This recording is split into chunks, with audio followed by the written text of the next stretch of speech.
कई बार मैं ऐसे लोगों को देखा हूं जो अक्सर इस बात को लेकर परेशान रहते हैं कि मेरे बाद मेरे नाम को जीवित रखने वाला कौन है, कौन मेरे नाम को रोशन करेगा।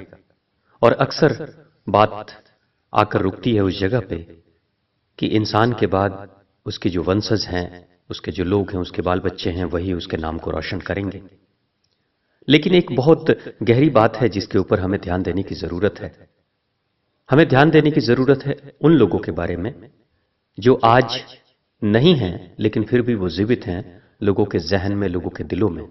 चाहे वो गांधी हों, सुभाष चंद्र बोस हुए, खुदीराम बोस हैं, या भगत सिंह हुए, या जिस किसी की भी चर्चा अगर हम कर लें, क्या वो लोग आज जीवित हैं या उनका नाम लिया जा रहा है क्या उनकी वंश परंपरा के कारण से? क्या गांधी का नाम इसलिए लिया जा रहा है क्योंकि गांधी के बच्चे गांधी का नाम रोशन कर रहे हैं? महात्मा गांधी के बच्चों के कारण से महात्मा गांधी को याद नहीं किया जाता है। सुभाष चंद्र बोस को सुभाष चंद्र बोस के बच्चों के कारण से याद नहीं किया जाता है। भगत सिंह की तो शादी भी नहीं हुई थी, उनके तो कोई बच्चे भी नहीं थे, उनको उनके संतान के कारण से याद नहीं किया जा रहा है, या उनके परिवार के लोगों के कारण से याद नहीं किया जा रहा है। खुदीराम बोस को किसी दूसरे के कारण से याद नहीं किया जाता है। ऐसे लोग याद रहते हैं, हमेशा के लिए लोगों के जहन में रहते हैं, क्योंकि कोई उन्हें भी याद नहीं करता है। महात्मा गांधी को कोई याद नहीं करता है, महात्मा गांधी के द्वारा किए गए कर्मों को लोग याद रखते हैं। और जब कर्मों की याद आती है तो कर्म करने वाली की भी याद आ जाती है।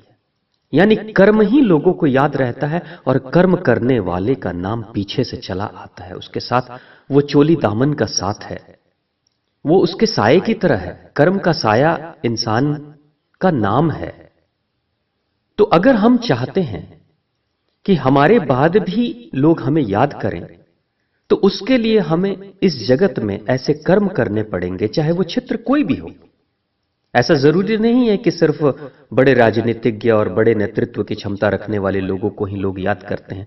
क्षेत्र चाहे कोई भी हो, चाहे वो संगीत का क्षेत्र हो, चाहे विज्ञान का क्षेत्र हो, चाहे वो समाज सेवा का क्षेत्र हो, या चाहे वो महान योद्धाओं का क्षेत्र हो, चाहे भारत के फौजियों का क्षेत्र हो, किसी भी क्षेत्र में अगर कोई इंसान ऐसे कार्य को करता है जो अनुकरणीय है, जिसके कारण से कईयों के जीवन में परिवर्तन आ रहा है, तो निश्चित तौर से उसके नहीं रहने के बाद भी उसके कर्मों को याद करके लोग उस इंसान को हमेशा याद रखेंगे, उसे कोई इंसान भूल नहीं पाएगा।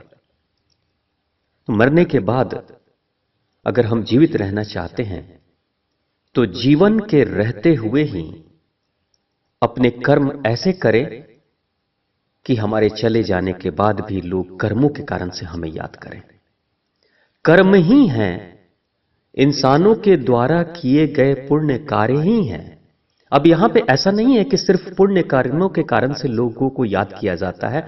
जो लोग नकारात्मक कार्य करते हैं, विध्वंसक कार्य करते हैं, या मानव की विनाश के लिए जो कार्य करते हैं, उनको भी लोग याद करते हैं उस समय जब उस विनाश की बात उठती है, तो उसकी भी याद लोगों को आ जाती है। तो यानी अच्छे कर्म हो या बुरे कर्म हो, दोनों कर्मों के आधार पर ही इंसान उस करने वाले को याद रखता है। तो अगर सच्चे अर्थों में हम अपनी वंश परंपरा चाहते हैं, हम चाहते हैं कि हमारे नहीं रहने के बाद भी लोग हमें याद करें, तो जिस किसी भी क्षेत्र में हम हैं उसको इतने बेहतर तरीके से करें। जैसे कोई कलाकार अगर वो चित्रकारी कर रहा है, तो वो जब कलाकार नहीं रहेगा तो उसकी चित्रकारी तो रहेगी, और उस चित्रकारी को, कलाकृति को देखकर लोग उसे याद करेंगे। कोई संगीतज्ञ जब संगीत के उस मधुर तानों को छेड़ता है, वो नहीं रहे लेकिन उसके चले जाने के बाद भी उसकी सुरीली आवाज रहती है, और जब भी कोई इंसान, आने वाली पीढ़ियां उस आवाज को सुनेगी तो उस गायक का भी नाम जहन में आ जाएगा। जब कोई कवि अपनी कविताएं छोड़कर चला जाता है तो कविताओं के कारण से लोग उसे याद रखते हैं। जब कोई समाज सेवी समाज में महान परिवर्तन करता है, उसके अनुपस्थित हो जाने के बावजूद भी लोग उसके द्वारा किए गए कार्यों के कारण से ही लोग उसे याद करते हैं। तो एक ही मंत्र है, एक ही सूत्र है कि हमें याद किया जाएगा, हमारे कर्मों के कारण से ही, चाहे वो कर्म अच्छे हों या बुरे हों। तो अपने कर्मों पे ही ध्यान दें और जीवन के रहते हुए जब तक हमारी क्षमताएं हैं तब तक ही जितने भी कर्म संचित करने हैं सब कुछ कर लें, नहीं तो वो मौका बाद में नहीं आएगा। धन्यवाद। आपका दिन शुभ हो।